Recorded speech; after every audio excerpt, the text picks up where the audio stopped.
예수 그는 누구신가? 우리는 지난 2주간에 걸쳐서 예수님의 족보를 통하여 마태복음의 저자인 마태가 생생하게 들려주는 예수 그가 누구셨는가를 우리가 확인하고 또 들을 수 있었습니다. 크게 한 4가지로 우리가 한번 정리해 볼 수 있을 것 같은데요. 첫 번째, 예수 그가 누구신가? 족보 용법을 통하여 우리는 확인해 볼 수 있습니다. 족보를 통해서 수많은 사람이 등장하지만 가장 중요한 사람은 마지막에 누가 등장하느냐라고 하는 겁니다. 왜냐하면 하나님은 족보의 마지막 사람을 통하여 이전의 시대, 옛 시대는 끝이 나고 그 마지막에 등장하는 새 인물, 그를 통하여 새로운 역사, 새로운 시대를 펼쳐간다라고 하는 것이 족보가 주는 중요한 의미이자 목적이기 때문이죠. 예수님의 족보 가운데 마지막 기록하는 사람은 1장 16절입니다. 야곱은 마리아의 남편 요셉을 낳았으니 마리아에게서 그소라 칭하는 예수가 나시니라. 예수님의 족보이기 때문에 그 족보에 마지막 등장하는 사람 역시 예수님이었습니다. 족보 용법에 따라 그대로 적용해 보면 아브라함부터 예수님 이전까지의 사람들 다 구약의 사람들이에요. 무슨 얘기입니까? 구약의 옛시대, 율법의 시대는 끝이 나고 이제 하나님은 예수 그리스도를 통하여 새로운 시대를 열어가시는데 어떻게 해요? 율법을 지킴으로 구원함 받은 시대가 아니라 이제 예수 그리스도를 믿음으로 구원함 받을 수 있는 은혜의 시대가 도래했다. 누굴 통하여? 예수 그리스도를 통하여. 두 번째, 예수 그는 누구신가? 마태복음의 저자인 마태는 이 족보 가운데 아브라함보다 다윗을 훨씬 더 강조하고 있는 것을 우리가 발견할 수 있었죠. 심지어 14대 이 14대를 게마트리아 방식으로 정의해 보면 이 14는 누구를 가리킨다고요? 다윗을 가리켰습니다. 왜냐하면 사무엘하 7장 다윗의 언약 때문에 그렇습니다. 7장 12절에 내가 내 몸에서 날 내 씨를 내 뒤에 세워 그의 나라를 견고하게 하리라. 다윗의 후손으로부터 오실 메시아, 그가 누구신가? 그가 바로 예수 그리스도다라고 하는 것을 이 족보가 지금 말해주고 있다는 겁니다. 그래서 구약의 메시아 예언의 성취와 완성자로 오신 참된 메시아임을 우리에게 밝혀 보여주고 있는 거죠. 세 번째, 예수 그는 누구신가? 아브라함과 다윗의 자손 예수 그리스도의 계보다. 1장 1절 이렇게 시작합니다. 이것은 예수님께서 아브라함과 다윗을 통하여 이루고자 하셨던 하나님의 나라를 완성하시고 성취하시는 분으로 오셨다는 것을 우리에게 말씀하고 있다는 거예요. 국가가 이루어지는 3가지 요소, 국민, 땅, 주권입니다. 아브라함을 통하여 이 3가지의 요소 속에 하나님 나라 뭘 이루어 가셨습니까? 국민과 약속의 땅 가나안이라고 하는 땅을 아브라함과 그 후손을 통하여 하나님 이루기를 원하셨죠. 주권입니다. 남과 북 통일왕국 시대를 다 포함하여 42명의 이스라엘 가운데 왕들이 세워집니다. 그러나 유일하게 하나님이 왕이십니다. 하나님이 통치하십니다. 하나님이 다스리십니다. 그러니까 주권이라는 개념은 통치의 개념이라 그랬습니다. 누가 다스리느냐? 누가 진짜 왕인가? 42명 가운데 유일하게 다윗만이 하나님이 통치하십니다. 하나님이 진정 왕입니다. 나는 그저 하나님의 대리 통치자에 불과합니다 라고 고백하며 그런 왕의 정체성, 이런 신앙의 의식을 가지고 통치했다는 거예요. 하나님 그래서 다윗을 통하여 하나님 나라 마지막 주권을 이루신 것이죠. 그러나 중요한 것은 결국 이들은 그들의 죄악과 죄로 인하여 완전한 하나님 나라의 백성, 땅 주권으로서 자기 역할을 못합니다. 그래서 어떻게 하셨다고요? 아브라함과 다윗의 자손 예수 그리스도의 계보다라고 하는 것을 말씀함을 통하여 하나님께서 궁극적으로 바로 아브라함과 다윗을 통하여 하시고자 하셨던 원래적 의미의 목적, 이제 예수 그리스도를 통하여 이 땅 가운데 하나님 나라를 성취하시고 완성하기 위하여 오신 분이다 라고 하는 것을 선포하고 있는 거예요. 그게 족보가 우리를 통해서 말씀하고 있는 거죠. 마지막, 예수 그는 누구신가? 족보에 수많은 사람이 등장합니다만 그 가운데 4사람의 여인들이 등장합니다. 이 4사람들은 한결같이 우리 입에도 오르기 뜨거운 부정한 여인들입니다. 네 사람 가운데 세 사람은 이방 여인이기도 했습니다. 예수, 그가 누구라는 겁니까?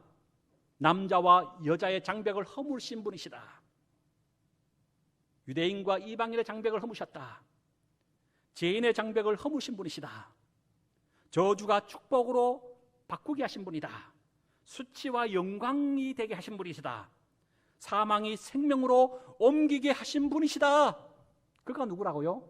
예수 그리스도시다 라고 하는 내용들을 우리 지난 2주 예수의 족보를 통한 마태의 생생한 그의 증언들을 들을 수가 있었습니다. 오늘 계속해서 마태의 증언들을 들을 텐데요. 예수 그는 누구신가? 오늘 말씀의 제목입니다. 특별히 이 제목 하에 오늘 본문 속에서 마태 저자는 예수 그가 누구신가를 우리에게 다시 한번 증언하는데 크게 두 가지 내용으로 관점으로 확인해 보고자 합니다. 첫 번째는 예수님의 탄생 기원입니다. 예수님은 땅으로부터 오신 분이냐 하늘로부터 임하신 분인가 라는 탄생 기원의 문제를 한번 생각하고요. 두 번째는 예수라고 하는 그 이름에 담긴 의미가 있다면 그 의미가 뭘까라는 내용들로서 오늘 말씀을 조금 나누고자 합니다. 첫 번째, 예수님의 탄생 기원입니다. 18절 우리에게 바로 드러내고 있죠. 18절 예수 구소 읽어볼까요? 시작. 그의 어머니 마리아가 요셉과 약혼하고 동거하기 전에 성령으로 잉태된 것이 나타나니라. 예수님의 탄생 기원은 어디에서 있다고요? 성령으로부터 잉태되었다라는 겁니다. 창세기 2장에 보면 하나님 첫사람 아담을 만드시고 난 이후에 그에게 이렇게 명령하십니다.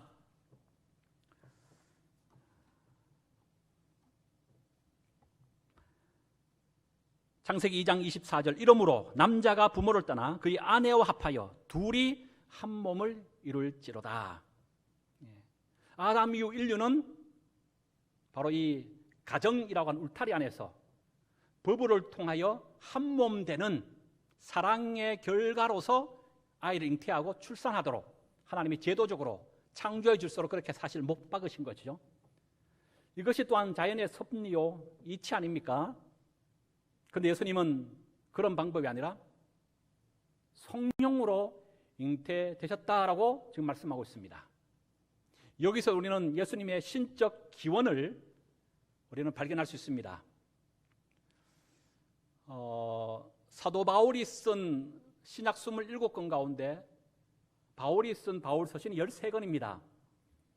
그 13권의 교회를 향하여 바울이 편지를 쓰는데 뭐 어떤 경우는 개인에게도 쓰는 그런 서신도 있습니다만은 특별히 바울이 쓰는 편지 가운데 교회를 향하여 편지 쓸 때에 그 교회 안에 사도 바울의 사도권을 부인하거나 의심하는 거짓 선지자나 이단들이 들어온 그 교회를 향해서는 바울이 편지 쓸 때 가장 먼저 자신의 사도됨에 대한 분명한 자신의 정체성을 밝히는 것으로부터 서신서가 시작되고 있다는 것을 우리가 발견합니다. 예를 들면 고린도전서 1장 1절 하나님의 뜻을 따라 그리스도 예수의 사도 되어졌다.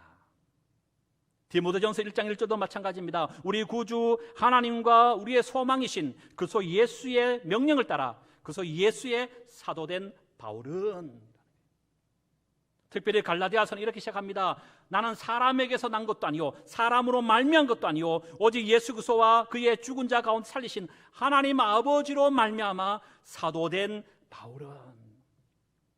여러분 바울이 사도된 근거와 목적이 어디 있다고요? 누구로부터 왔다고요? 사람이나 세상의 그 무엇으로부터 주어지거나 심지어 자신에게서 출발된 것이 아니라 자신의 사도권은 오직 하늘로부터 하나님께로부터 택정함을 입어 자신은 사도 되었다는 것을 강조하고 있는 거예요. 이것은 구약의 예언자와 선지자도 마찬가지입니다. 여러분 거짓 선지자들이 누굽니까? 하나님으로부터 부름받았다고 하는 콜링, 분명한 소명의식이 없습니다.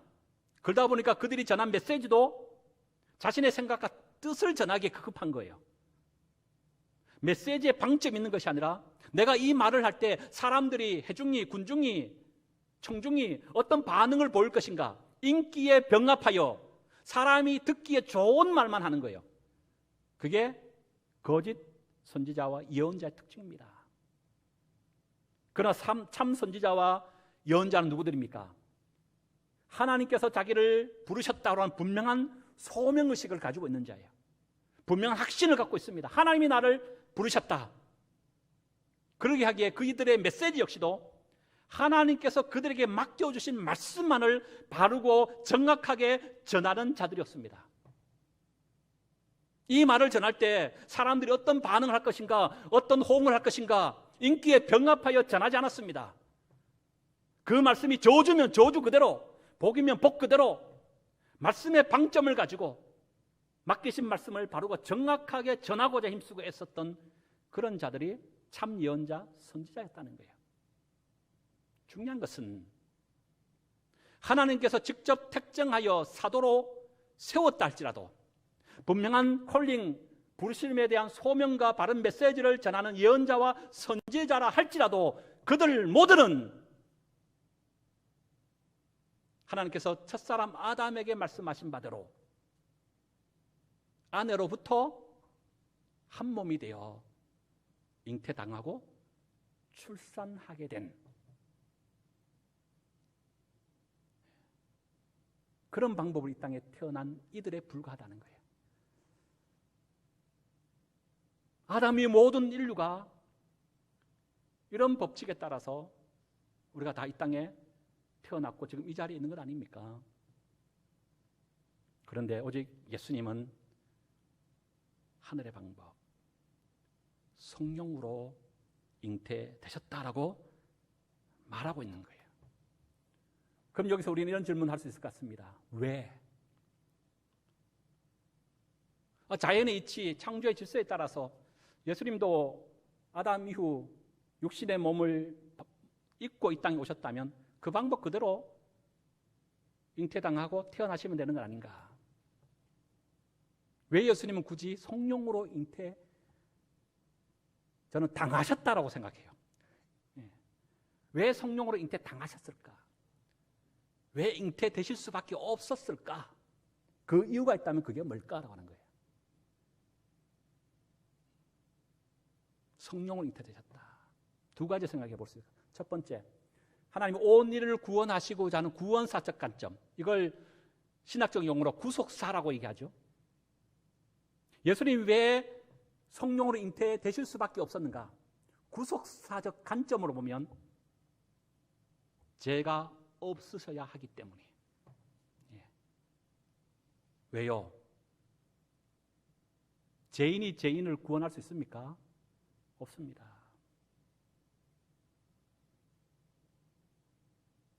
죄를 지은 사람은 자신의 죄의 책임을 감당하기도 어렵지요. 그런데 다른 사람의 죄마저도 대신 짊어준다는 것은 있을 수 없는 일 아니겠습니까? 수레의 짐이 실려 있습니다. 그런데 그 많이 실려져 있는 수레의 짐이 있는데도 불구하고 또 다른 짐을 실을 수 있습니까? 없습니다. 어떻게 실을 수 있습니까?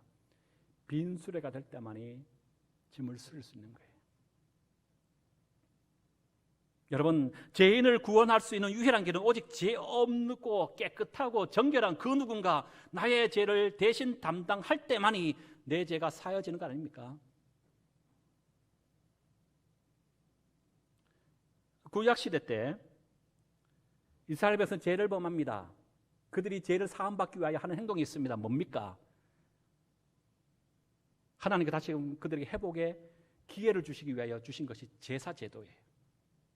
죄 지은 자마다 율법의 규정에 따라 죄에 따라서 희생제사의 제물, 짐승을 한 마리씩 끌고 제사장들에게 왔어야만 했습니다.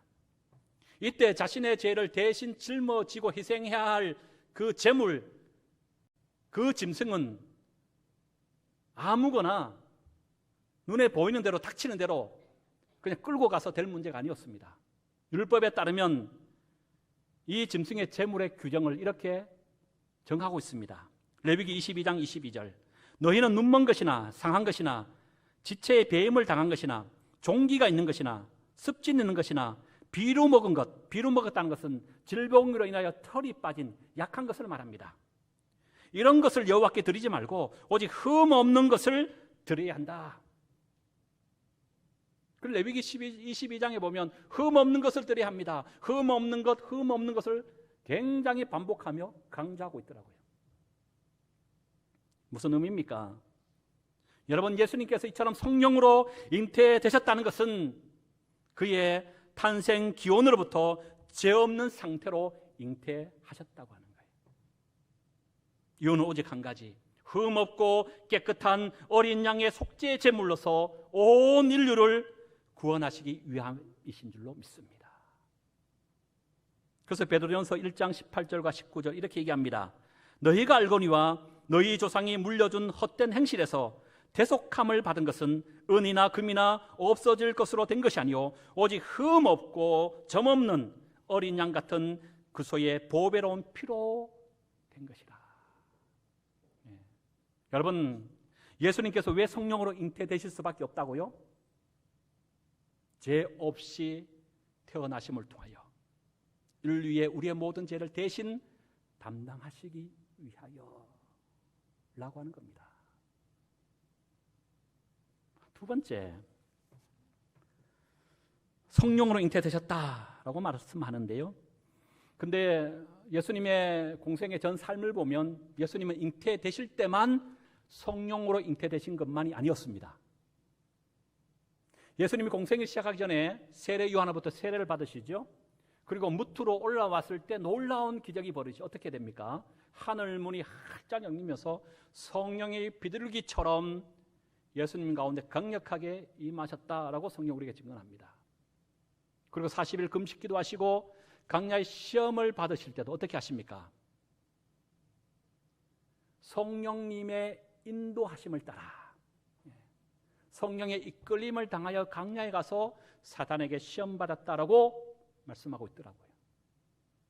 아울러서 예수님의 공생의 3년에 말씀을 전하시고 기적과 이적을 베푸시는 모든 사역의 그 가정 속에 홀로 그 일을 행하신 것이 아니고 예수님은 언제나 어디서나 성령님과 함께 성령의 능력을 덧입어서 성령님의 인도하심을 따라 그 사역을 완성하셨다라고 말씀하고 있습니다.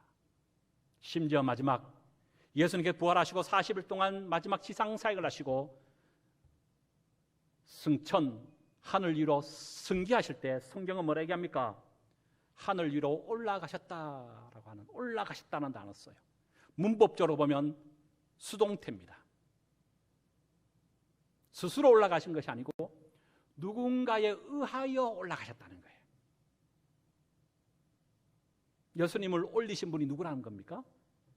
성령 하나님이시라는 거예요. 그러니까 예수님은요, 잉태로부터 마지막 부활 승천하시기까지 오직 성령의 그 충만하심으로, 성령의 그 능력과 인도하심으로 평생의 삶을 그렇게 사셨다는 거예요. 그런데 우리가 잘 아는 것처럼 예수, 그분이 누구십니까? 그분은 하나님과 삼위일체 되신 분 아닙니까? 전지전능하신 분이라는 거예요. 창세전부터 하나님과 함께 하셨고 창조 사역도 하나님과 함께 머리를 맞대어 하신 분이 예수님이셔요. 이 말은 곧 예수님은 성령님의 인도나 그 능력이 사실 필요치 않으신 분이라는 거예요. 얼마든지 당신 스스로 당신의 힘과 능력으로 당신의 사역을 시작하고 완성하실 수 있는 분임에도 불구하고 예수님은 성령 충만, 성령님의 인도와 능력을 구하며 함께 그 길을 걸어가셨던 분이라는 거예요. 그렇다면 오늘 저와 우리는 어떤 믿음의 신앙생활을 해야 되겠느냐라고 하는 거죠. 제가 소망교회 부임한 지 벌써 10년이 되었습니다. 금방이죠. 예. 제가 10년 전에 왔을 때는 10년 전에 여러분의 모습 생각해 보세요. 젊고 10년이 지난 세월 후에 보니까 좀 많이 바뀌신 것 같아요. 그러나 우리의 믿음은 그때보다 지금이 더 아름답고 더 성숙하고 하나님이 기뻐하시는 모습인 줄로 믿습니다. 어쨌든 말씀을 준비하면서 10년의 목회를 다시 뒤돌아보며 나는 과연 10년의 목회하면서 예수님처럼 성령이 이끌림 바 당하며 목회사역을 했는가? 어떤 일을 행하고 결정하고 추진하며 나갈 때 성령의 충만함 가운데 있었는가? 뒤돌아보면 참 부끄럽기 짝이 없지요. 그래서 여러분, 저를 위해서 다시 꼭 기도를 부탁드립니다. 우리 담임 목사님 목회가 성령의 충만한 목회가 되게 해주십시오. 그 모든 사역 속에 성령님의 인도하심과 그 능력이 드러나고 나타나고 충만한 그런 목회 사역이 되게 해주십시오. 꼭 그렇게 기도해 주시기 바랍니다. 아멘 하셨어요. 하나님이 들으셨습니다. 아멘 해놓고 안 하면 여러분 주님 앞에 나와서 자복해야 돼. 아멘. 그럼 이제 저도 여러분 위해서 기도할까요? 어떻게 기도할까요? 하나님, 우리 소망의 모든 성도님들이 성령의 충만한 분들이 되게 해주십시오. 성령이 보여주시는 것을 보고 성령이 들려주시는 것만을 듣고 성령, 아멘. 누가 아멘 하셨나요? 아멘 하신 분에게 성령의 충만함 역사가 일어날 줄 믿습니다. 지금 고개 끄덕이는 아멘 하신 분은 별로 효력 없는 거 알지요? 성령이 주신 맡기신 말씀을 말하는, 성령이 품게 하시는 그걸 품고 성령님이 가라 하시는 거 하고 멈추라 할 때 멈추는 오직 성령의 사람, 성령의 충만한 우리 성도들, 우리 소망교회가 되게 해주십시오. 여러분 저를 위해서, 저는 여러분을 위해서 함께 중보하며 나갈 때 우리 소망 공동체가 성령으로 충만한 놀라운 역사가 일어나는 그런 교회로 더욱 거듭날 줄로 믿습니다. 예수님이 성령의 함께 하심이 필요 없으신 분임에도 불구하고 전 삶을 오직 성령의 사람으로 사셨다라고 하는 의미가 성령으로 잉태되셨다라는 의미 속에 담겨 있다는 거예요. 두 번째, 예수님의 이름에 담긴 의미인데요.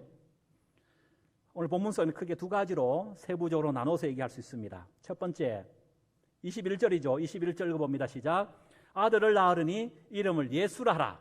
이는 그가 자기 백성을 그들의 죄에서 구원할 자이심이라 하니라. 요 예수님의 이름이 나와요. 여러분, 우리가 평생 신앙생활 하면서 우린 예수 믿습니다. 수없이 예수의 이름을 얘기합니다. 그런데 예수의 이름의 뜻이 뭐라고요? 혹시 알고 계셨나요? 우리 교회 수준 되시면 다 아셔야지. 예수님의 이름의 그 뜻이 뭐라고요? 그가 자기 백성을 그들의 죄에서 뭐 할 자? 구원할 자이십니다. 이게 예수의 이름의 뜻이에요. 네. 자기 백성을 구원할 자. 이것은 예수의 이름의 뜻인과 함께 예수님께서 이 땅에 오신 목적이기도 합니다. 하나님께서 예수님 이 땅 가운데 보내신 목적이기도 했습니다. 그 이름의 뜻과 그 사역의 목적이 뭐라고요? 따라하십시다. 그가 자기 백성을 그들의 죄에서 구원할 자이심이라.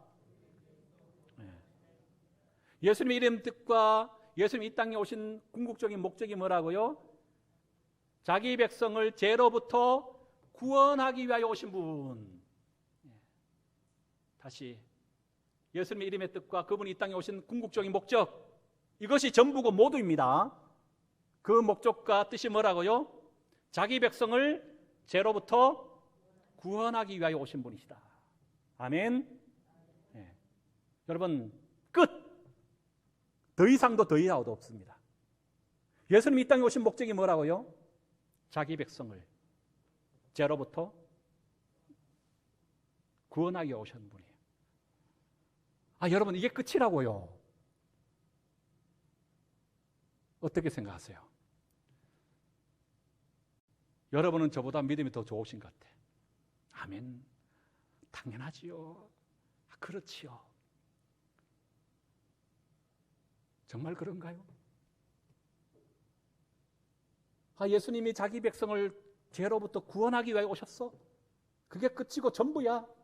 그러면 나는 지금 내가 겪고 있는 삶의 아픔, 인생의 문제는 그럼 어떻게 되는 거야? 예수님이 오신 목적은 나를 구원하기 위해서만 오셨다는데, 그럼 내가 처하고 있는 이 인생의 어려움의 문제, 그럼 이건 어떻게 되는 거야?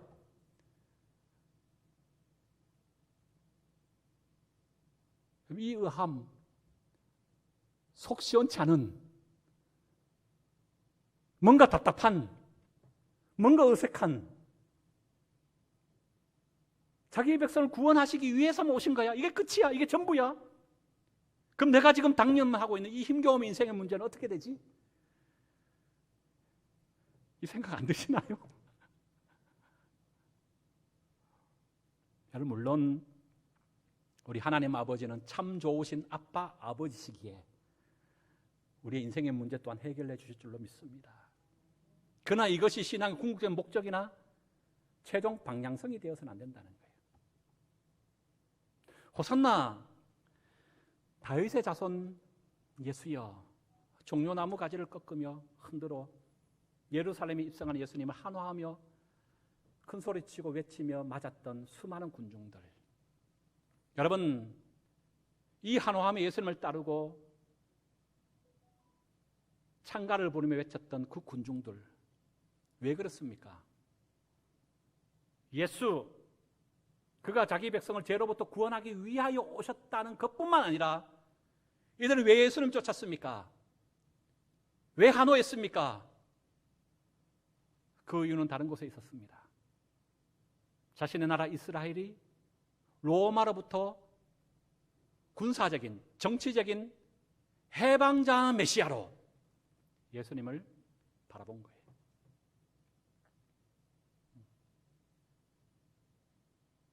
현실적인 우리가 당면하고 있는 인생의 문제를 궁극적으로 해결해 주실 그 메시아로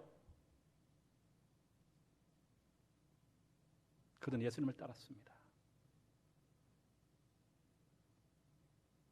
내 인생의 문제 해결해 주실 바로 그분으로, 군사적, 경제적인 메시아로. 여러분, 이것은 예수님을 따랐던 수많은 군중들뿐만 아닙니다. 민중들만 그랬던 것이 아니고 예수님과 3년 동안이나 무려 동고동락했던 예수님의 12제자도 예외가 아니었다는 거예요. 우리가 마태복음을 보고 있기 때문에 마태복음 안에서 우리가 생각해 보면 마태복음 4장에 먼저 예수님께서 12제자 가운데 4명의 제자를 먼저 부르십니다. 베드로와 안드레, 야고보, 요한을 먼저 부릅니다. 그들은 처음 예수님을 쫓을 때 자신의 배를 버립니다. 그물 또한 버렸습니다. 심지어 가족, 아비까지 다 버리고 예수님을 쫓았습니다. 마치 이것이 예수님을 쫓는 그들의 순수한 목적이었고 그들의 신앙의 모습인 것처럼 비춰집니다. 그러나 그것이 그들의 본성이 아니었더라고요. 마태복음을 한 장 한 장 넘기면서 그 뒤로 넘어갈수록 이들이 왜 예수님을 쫓느냐, 그 본성이 하나하나 점점 드러나고 있음을 볼 수가 있습니다. 예를 들면 마태복음 16장에 그 유명한 베드로가 신앙 고백하잖아요. 주는 그것이요 살아계신 하나님의 아들이십니다. 그 고백 끝나자마자 예수님이 뭐라 얘기하십니까? 나는 이 땅에 오신 이유가 십자가에 달려 죽어야 된다. 예수님의 순환사를 처음 얘기하십니다. 3번 얘기하시는데 베드로의 신앙 고백 이후에 자신이 잡혀 고난당하고 죽어야 된다는 순환사를 첫 번째 말씀해요. 예수님이 죽으셔야 된다는 거예요. 이 얘기 들었던 베드로가 어떤 반응합니까? 마태복음 16장 22절에 베드로가 예수를 붙들고 항변하여리되 주여 그리하지 마옵소서, 이 일이 결코 주께 미치지 아니하리이다. 항변했다는 거예요. 이 말은 뭡니까? 원문적 의미로 보면 꾸짖었다는 거예요. 제자가 스승을 꾸짖었다는 거예요. 마태복음 19장에 보면 우리가 잘 알고 있는 이야기가 나오죠. 한 부자 청년이 예수님께 나와서 예수님, 어떻게 하면 영생 얻을 수 있습니까? 살인하지 말아라, 도둑질 하지 말아라, 거짓 증거하지 마라.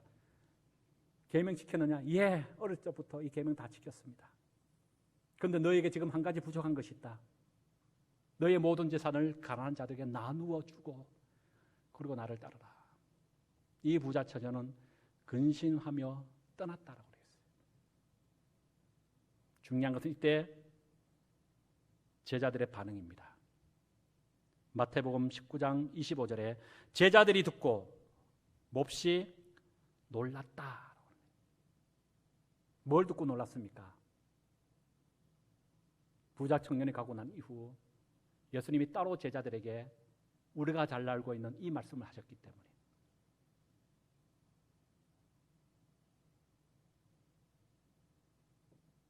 그 말씀이 뭡니까? 낙타가 바늘귀로 들어가는 것이 부자가 하늘나라 들어가는 것보다 쉽다 어렵다? 훨씬 더 쉽다는 거예요.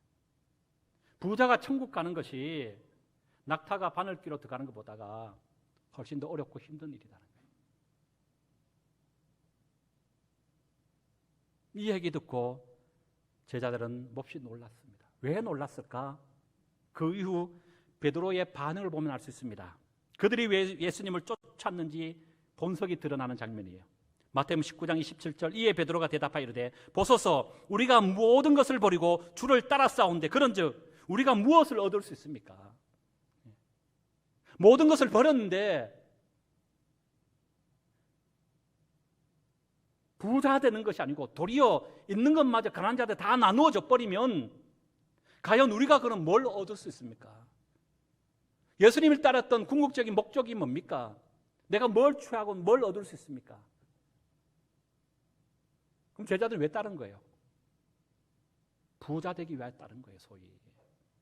그것이 몹시 놀라며 그럼 우리가 뭘 얻을 수 있습니까? 라고 반문하는 것 아닙니까?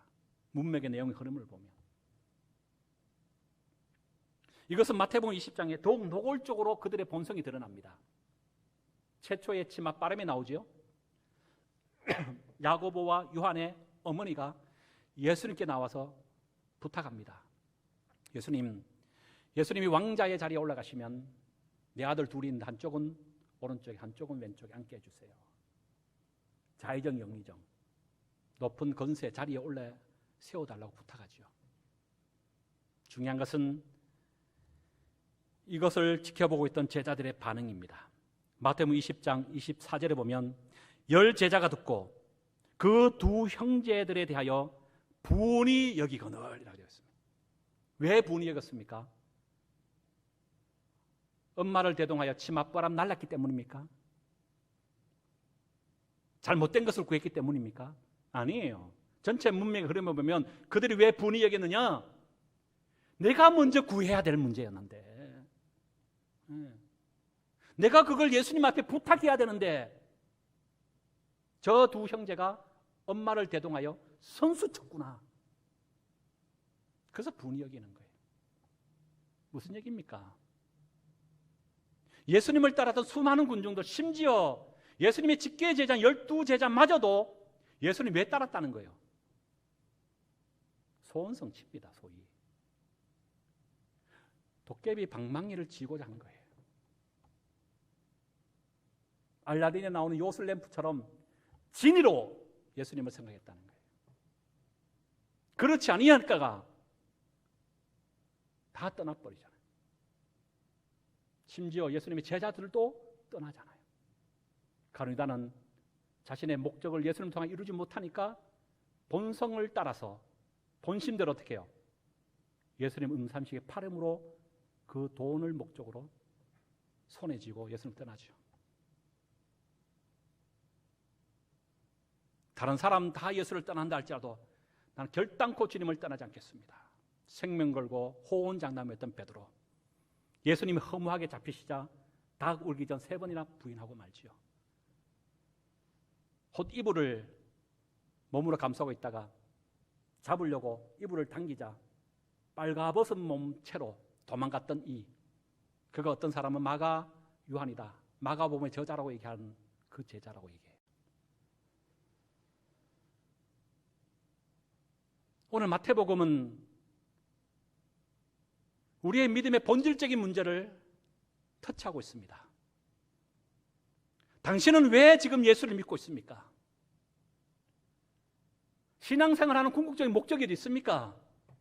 왜 이 시간 모든 하는 일을 멈추고 하나님의 전에 나와서 예배합니까? 그 이유가 어디 있습니까? 오늘 마태 저자는 우리에게 이걸 묻고 있습니다. 그것이 주어지지 아니할 때 너희들도 떠나겠느냐? 라고 물으셨던 예수님처럼 여러분도 떠나실랍니까? 아니 세상 것 다 빼앗긴다 할지라도 주님은 세상의 그 누구나 그 무엇이나 그 어떠한 것으로도 바꾸거나 살 수 없는 나의 영원한 이 죄의 문제, 구원의 문제를 위하여 오신 분이야. 나는 구원받았어.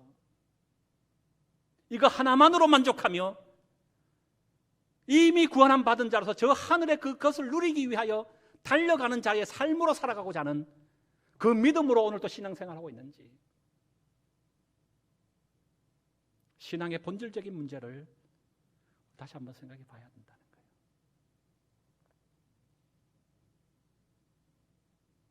두 번째, 예수님의 이름에 담긴 뜻이 오늘 또 다르게 구약의 말씀을 성취하신 분으로 얘기하면서 또 이렇게 표현하지요. 23절입니다. 23절을 봅니다. 시작. 보라, 처녀가 잉태하여 아들을 낳을 것이요 그의 이름은 임마누엘이 하리라 하셨으니 이를 번역한즉 하나님 우리와 함께 계시다 합니다. 예수님의 또 다른 이름의 뜻은 임마누엘. 번역하면요, 하나님은 우리와 함께 하신다. 마태복음 안에서는 임마누엘 단어가 3번 나옵니다. 오늘 1장에 나오고요, 그리고 18장에 또 한 번 나옵니다. 마지막은 28장에 나옵니다. 3번 기록하고 있어요. 여러분, 하나님이 우리와 함께 임마누엘로 하시기를 원하시는 분이신 줄 믿습니다. 제가 왜 하시기를 원하시는 분이신 줄 믿습니까? 라고 하나님의 입장의 관점으로 말씀드렸냐면, 우리가 하나님과 마태복음의 관점으로 보면요, 오늘 마태복음 우리가 보고 있으니까 하나님이 임마누엘 하시는 곳과 사람은 따로 있더라고요. 그래서 그래요. 그럼 하나님 어떤 사람과 함께 할까요? 하나님 어떤 곳에 임마누엘로 역사하실까요? 3곳에 나오니까 3곳의 내용을 보면 알잖아요. 오늘도 우리는 그런 삶을 살아가면 하나님 오늘도 그곳에 임마누엘 하시는 거예요. 보시자는 거예요. 첫 번째 1장이었어요. 보라, 처녀가 잉태하여 아들을 낳을 것이요 그 이름은 임마누엘, 우리와 함께 하신다. 어떨 때 하나님이 임마누엘 하시느냐? 문맥의 전체 흐름에 보면 예수의 또 다른 이름의 뜻이 뭐라고요? 그가 자기 백성을 그들의 죄에서 구원할 자이십니다. 누가 하나님이 우리와 영원토록 임마누엘 하실까요? 자기 백성을 죄로부터 구원시키기 위하여 오늘 또 힘쓰고 애쓰고 노력하는, 전도하고 선교하고 죽어가는 한 영혼을 살리겠다고 물신양면으로 힘쓰고 노력하는 그 사람, 그 공동체 위에 오늘 또 하나님은 임마누엘 하신 줄로 믿습니다. 그곳에 하나님 임마누엘 하신다고요. 두 번째, 하나님 또 언제 임마누엘 하시느냐? 18장에 보면 두세 사람이 내 이름으로 모여 합심하여 기도하는 곳에 너희들과 함께 한다 그랬어요. 함께 한다, 임마누엘이잖아요. 두세 사람이 내 이름으로 모여 기도하여 합심하는 곳. 문맥의 흐름의 내용을 보면 시간이 없어서 찾지 않겠습니다만은 마태복음 18장에 여러분 본문 찾아가 읽어보세요. 집에 가서. 그저 내 소원 성취 위해서, 내 삶의 궁극적인 문제 해결하기 위해서 두세 사람 모여서 기도하면 하나님 응답하는 그런 문맥이 아니에요. 한 영혼 살리기 위하여, 죽어가는 한 영혼 주께로 돌아오게 하기 위하여 그 한 영혼을 품고 살려달라고 두세 사람이 모여서 합심하여 기도하는 그곳에 하나님이 임마누엘 하신다는 거예요. 세 번째, 마지막 28장인데요. 모든 족속으로 제자 삼는 일을 하는 그곳에 하나님은 임마누엘 하시겠다는 거예요. 여러분, 하나님이 언제 임마누엘 하신다고요? 주여 믿습니다. 손 한 뿌리 흔들고 100뿌리를 뽑아도 그곳에 하나님 임재하시지 않아요. 마태복음적 관점으로 보면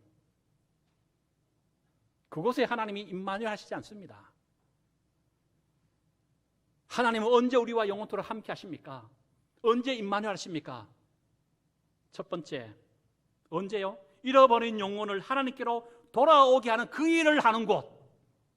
두 번째는요, 돌아온 영혼을 품고 용서하며 하나됨을 지켜나가기 위하여 힘쓰고 애쓰는 그 공동체.